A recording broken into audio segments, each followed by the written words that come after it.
Hey everyone, this is Wade from fishfindermounts.com, and I'm going to show you how to set up your Livescope system from Garmin using fishfindermounts.com mounts for your awesome boat and your Livescope. So here we have our GLS-10. We put it on our quick release base here, so it's removable. Keep it away from sticky hands. We wanted to put it on a vertical surface like you see here, so we minimize our usage of space. And we'll just snap this guy back on. Got my plug behind there, that's why. Pull the release pin, and it locks back in just like that, guys. But we're gonna take these guys, and I'm just gonna show you guys how to set everything up. Just basically plug everything in. Simple as that, you know? Everybody needs a little help sometimes. And we get by with a little help from our friends. There we go. So this is going to be our power cable. It's got a two pinner here, and you can see that we have crimped on our termination at the end so that we can use our 20 amp hour power center right here. All the terminals to power up both your screen, in this case it's the 93 SV, and your GLS-10 power box, or your GLS-10 Livescope box here. You'll have all the termination, all the power you need right here to run it for a good long day out in the water. I'll just bump this over here while we're getting this set up. Here is your power cable here. You see it's matches with red to red. Two terminals, there's two male terminals in here. These are the female terminals. And we'll just plug that guy in like so and wind that on. So that's step one. Step two, we're going to take that is our network cable, I believe, guys. Or this is our Panoptix cable, and it's for networking. Okay, so there's a network port right here. And we'll just take this, and of course you'll want to probably roll up all your cables nice and tidily and all of that stuff, but I won't be doing that here for expedience sake. And we'll plug this in. There's notches in these cables, like little notches and slides that match with the notch, so you want to just pay attention to that so everything slides and locks together nicely and properly. So there we have our power cable, our network cable. Everything's going back ultimately to the screen. This is the screen power cable, guys. It's already plugged into the back of the unit. I'll get the camera to come around here in a bit. Not right now, but soon, to look at that. And at the finale of all of this, we have our Garmin Livescope LVS32 transducer. Very, very cool transducer. Amazing piece of technology. You can actually see fish swimming around on this thing and everything. If you've been looking into it, you know that. And it's on our amazing machined perspective mode adapter. Now, that doesn't mean that it just does perspective only, guys. This will do your forward, your down, and your perspective mode, all modes. And you can adjust it by just pulling this pin. And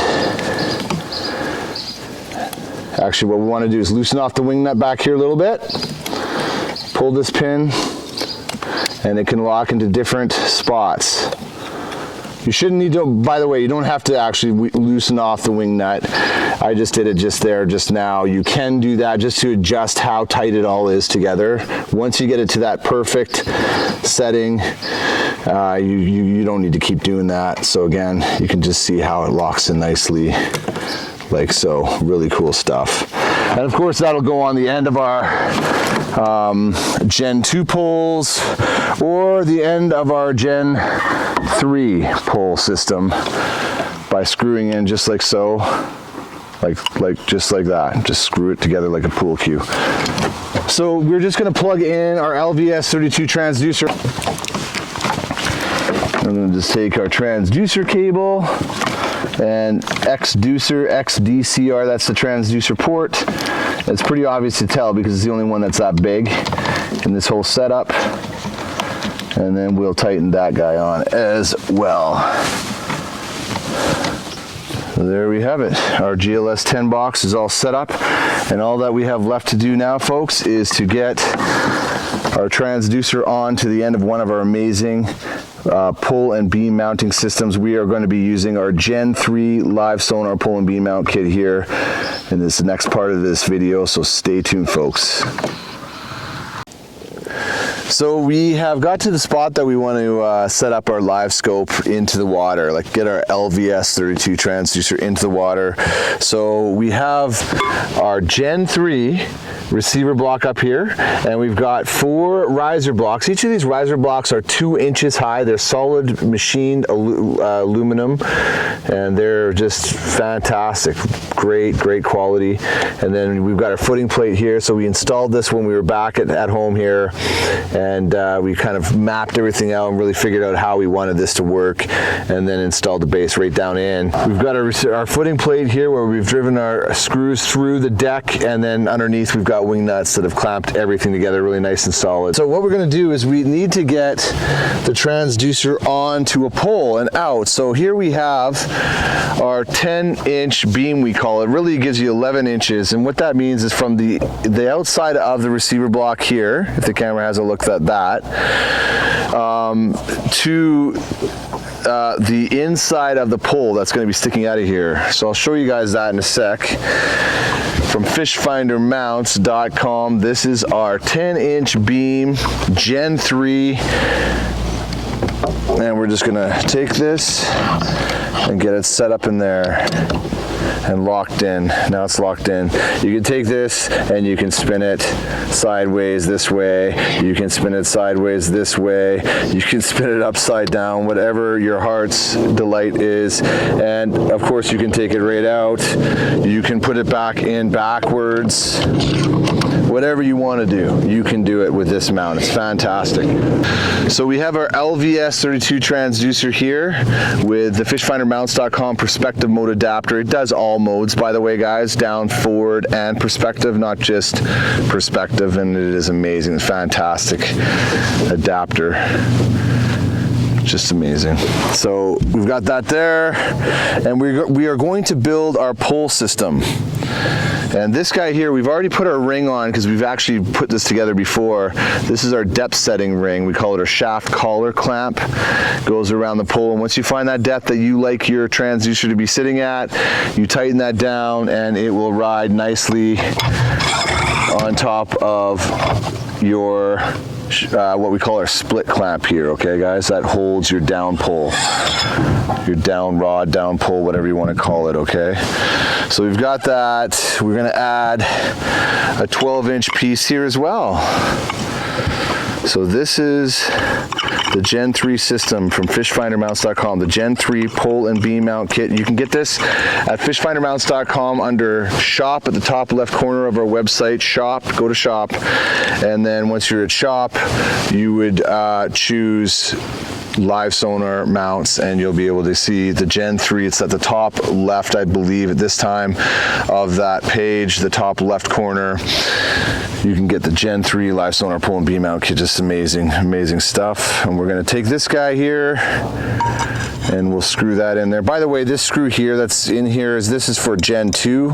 We don't need that in the Gen 3, so I'll take that out. So I've got our LVS32 transducer on the pole here on our perspective mode adapter that does down, forward, and perspective modes. We've got our beam sticking out here. By the way, guys, this pin here, you just pull this pin and you can adjust it to various different angles. It's really convenient too when you just want to kind of fold everything up and kind of get it off your boat and keep everything kind of like portable or compact, more compact. It's nice to have it this way, right? And then we're going to take this guy and put it in the water where we want it to be. Whoop. And we'll take our 10-inch beam and get it into the receiver block here. Pull this pin, and now we are nice and locked in. And we'll just loosen off this knob here. The camera can't really see it very well from that side, but I'll grab the camera here And you can see right here, this knob here, this T knob here, is for actually just enabling it to tilt to different angles. You might want to offset the tilt of how this is on your boat possibly, or whatever it may be. You can just quickly tilt it up out of the water even if you want. This guy here, it's going to do the tension that's on the pole itself, the tension on the pole. So here we go, I'm loosening it off and then allow it to drop it all the way down to this shaft collar clamp, shaft ring, whatever you want to call it. I've got it all the way down to that. And then the final thing is we are going to put our last piece on. Our last piece actually has the extended foldable handle here from fishfindermounts.com, and I'll just screw this guy on too. Really cool stuff. To complete our build of our mount.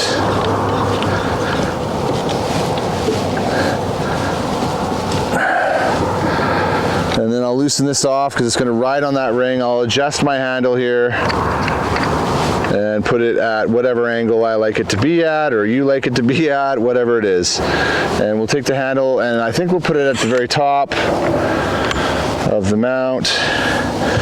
And we'll make sure that our like this joint is locked in nice and tight, so it's very, very stable. This is tight, and we want to. We also want to. We want to screw in our tensioner knob here on the beam, so there's no play back and forth. Like you can see, there's play there now, but we'll eliminate that final bit of play by locking in our tensioner knob right here, right down tight. And now it's very solid. The only thing that's flexing is going to be the floor, or if the pole's slightly loose or what have you. Now it is very, very solid there. We've got everything attached. You can see the transducer cables attached to your GLS-10 box here, and our screen's ready to go and everything. The thing that's missing now, guys, at this point is power. So here is one of the power cables. This is powering your GLS-10, this cable here. We include these cables in our products, like our power products, like our 20 amp hour power center here that you see right here. We include them with it so that you guys can crimp your power cable on, your GLS-10 power cable and your screen power cable. You can crimp this cable onto the end of that for termination to match up with our our 20 amp hour power center. And actually, I don't want to use this port. I want to use port 2. Why do I want to use port 2? This is actually controlled by the switch. The switch powers and shuts power off to port 2 and port 1. In this case, port 1, this is an optional port, guys. Port 1 is a dual USB with a voltmeter, and it's showing 13.2 volts in here right now. And so when the GLS-10 is plugged into here, I can actually turn the GLS-10 on and off using this switch if I want, which is a very desirable thing for most people, to be able to easily just turn off your Livescope whenever you want to quickly. Because the GLS-10 doesn't actually have a switch, guys. You know, you're probably going to want to keep running your graph with your conventional transducer, usually all the time, and then sometimes have your GLS-10, your Livescope LVS32 transducer running some of the time, not all the time necessarily. So we've got that into the power, and now the next thing is we need to take our screen and power it, and I'm going to put that into port 4. Port 4 is always live. There's no switch. This switch does not turn this port off. Why do we do it that way? Well, your fish finder itself has a power button on it, so you can turn your fish finder off anytime you wish. So plug that guy in, and now everything should be powered. We will. And actually, you have a status light here that usually comes on and tells us what's going on here on the GLS-10. And now what we're going to do is turn on the fish finder itself. So the status light's coming on right here. If the camera can zoom in, you see a little green light coming on right in here between your transducer cable and your network cable. And now it's in perspective mode right now, and it's running. And we can take this and we can see all over the place. Where are the fish?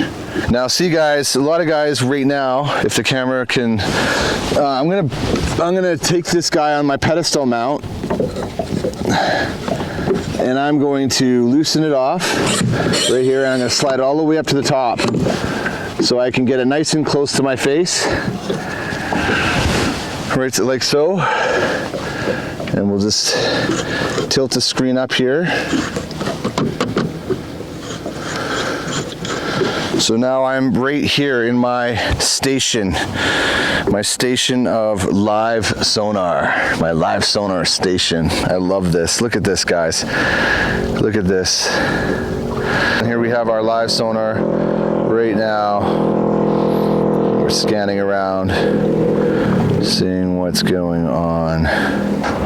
Once again, this is Wade. Thanks for watching, everyone.